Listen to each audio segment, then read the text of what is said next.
Goeiedag gemeente en welkom terug by ons volgende Vrydag video wat deel is van ons reeks. Natuurlik terug na die wortels en dan ook so deel vorm van ons potgoeie elke week kraakvars uit die kraal. En ons het laas week het ons bietjie begin gesels oor die solas, die reformatie se solas, en vandag vat ons die volgende enetjie, omdat dit ook so bietjie in lyn is met ons tema van hierdie week in terme van belydenis. En ons gesels dan vandag baie spesifiek oor solus Christi.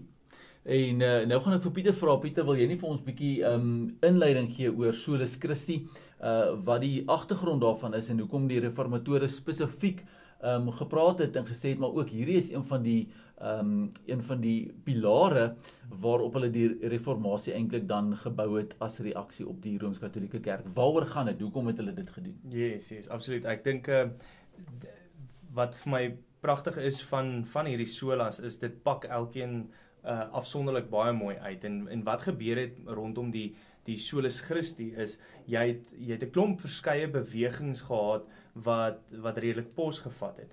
Onder andere een van die groot bewegings van daai tyd in die Renaissance was Dante se komedie wat al hierdie mitologiese bygelowe amper half eintlik as jy weet as 'n stuk komedie in ons verhale ingeskryf het, maar daar was ook 'n tendens dat mense baie meer verlig geword het rondom maar hierdie wat hulle aan verskillende figure jy weet aanbid om vir hulle verlossing te gee. Jy weet onder andere soos Maria en al die goeters is besig om 'n beeld te skep rondom Christendom wat toe nou binne die Katolieke Kerk nog was. En die reformatore het net gesê jy weet, ons stem nie heeltemal saam hiermee nie. Ons glo dat Jesus die enigste pad is tot die Vader, dat hy die enigste manier is tot verlossing en daarom die enigste weg tot die Vader, die enigste weg tot verlossing is Christus alleen. En dis solus Christi. En ek dink hulle het baie van die Johannes hoë christologiese goeders gevat om te sê Christus is absoluut gelyk aan die Vader binne die reformatie en ons erken hom ook so as die verlosser. Ek dink nogal so aan 'n teks soos Handelinge, ek dink is Handelinge 2 of Handelinge 1 in die gesprek met die Sanhedrin waar Petrus eintlik sê daar is in hemel en op aarde net een naam geopenbaar deur wie ons die verlossing kan kry en dis Christus en dis amper ietsie daarvan die solus Christi wat eintlik daarna teruggryp. Absoluut. Ek dink wat vir my ook nogal eienaardig is hoe bygelowig ons geword het in vandag se tyd. Dat ons ook na ander goeders gryp om ons verlossing te poog verseker. En ek dink dis hoekom dit belangrik is om hierdie idee van solus Christi ook terug te bring in die gesprek vir vandag. Want ons het 'n bygelowige nasie geword. Ek weet nie of jy dalk so 'n bietjie kan uitbrei oor wat jy dalk weet daarvan of Ek stem met jou saam. Weet as ons net kyk na sywe wat die reformatore wou doen om te sê maar hierdie ander weë wat aangebied was, die goed waarna jy verwys het rondom Dante. Ek dink baie spesifiek in die Rooms-Katolieke Kerk rondom die gedagte van die hele Marialogie wat hulle gehad het oor hoe Maria ook middelaar kan wees. Dan en ons moet dit eintlik soort van eksegetiseer, dan sou ons eintlik die vraag moet vra, maar wat is ander weë wat aangebied word in die wêreld vandag? Wat is ander tipe bemiddelings of middelaars wat iets beloof in die sin van verlossing of van 'n lewe in volheid ensovoorts. En as ons daai vraag begin vra, ek dink dan is daar soveel goed in die wêreld vandag wat eintlik net weer 'n nuwe tipe van Marialogie is, wat eintlik net weer op 'n manier is van soos wat Dante eintlik met hierdie goeters op 'n satiriese wyse omgegaan het. Dat die wêreld, as ons dink aan verbruikersmentaliteit, verbruikerswese, het regtig eintlik op so 'n manier in die kerk ingeslyp dat die Christendom en dat ons geloof selfs aangebied word as 'n middel tot dit. Dit is 'n bietjie 'n ander manier om daarna te kyk, maar nou word daar verkondig Christus word die middel tot rykdom en tot allerlei dinge. En dan is jy nie meer besig om Christus te verkondig nie, want dit is nie waarvoor Christus staan nie, dit is nie wie Christus se identiteit is nie, en dan sit jy met moeilikheid, want dan sit jy met 'n vals Christus. Ja. En die oomblik as jy met 'n vals Christus sit, sit jy met 'n vals middelaar. Ja. En dit word dus weer 'n bemiddeling van verlossing deur iets of deur iemand anders. Ja. Ek het toe ek belydenis afgelê het, back in the day. Back in the day. Nou nie so back in the day soos my back in the day nie, maar back in the day. Ja. Ons stap in die klas in en die eerste vraag wat my dominee my toe vra, is hoekom is jy hier?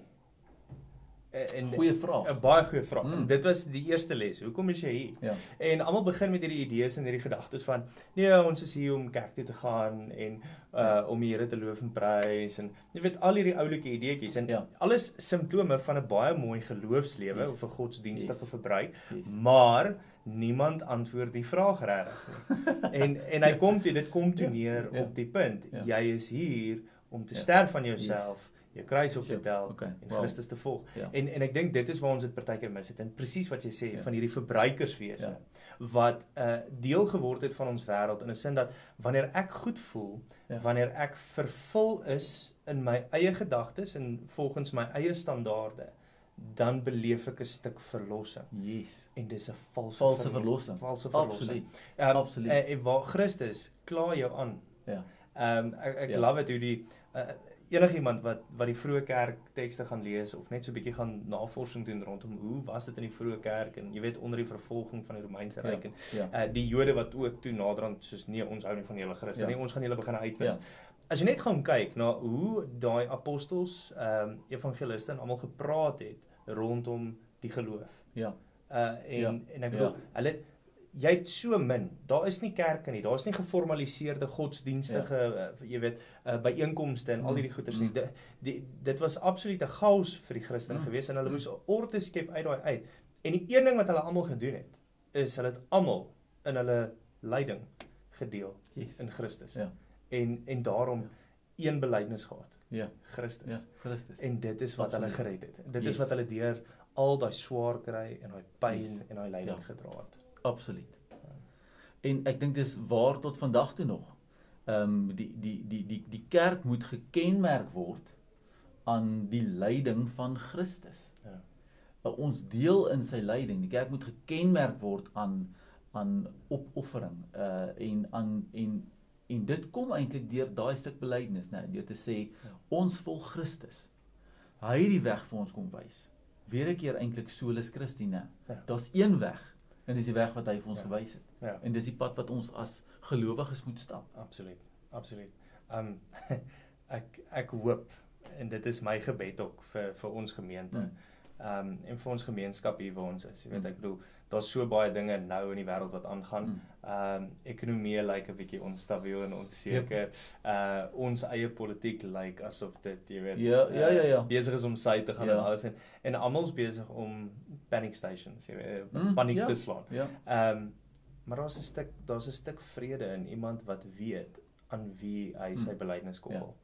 En dit is as jy jouself aan Christus koppel, sit jy met 'n stuk vrede te midde van die situasie want hy's altyd hy's altyd aan die einde daar. Jy laat my dink aan 'n aanhaling en ek wil daarmee afsluit. En die aanhaling gaan so: maak seker dat dit waarvoor jy lewe die moeite werd is om voor te sterwe. En wanneer ons praat oor solus Christi, dat om vir Christus te lewe, soos Paulus sê, raak dan eintlik 'n kwessie van dat ek ook vir hom lewe, want ek is meer as gemaklik om vir hom te sterwe. Inteendeel, ek sterf elke dag aan myself. Waar ander goeters vir jou absoluut niks in het nie.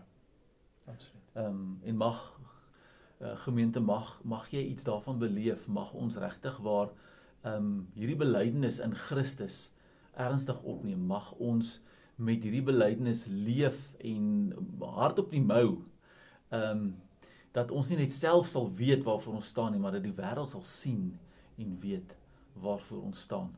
En mag dit vir jou 'n stuk berusting gee om te weet, jy behoort aan Christus alleen en hy is die enigste weg na die waarheid, na die Vader, om deel van God se koninkryk te wees. Amen. Familie, seën vir julle week verder, seën vir julle naweek verder. Mag julle ook dan so Christus ontdek in hierdie tyd en mag julle die teenwoordigheid van die Vader aanvoel. Soos wat julle as families en as vriende en as gemeenskappe net saam hierdie belydenis van Christus alleen beleef. Amen. Amen. Thanks man. That's it.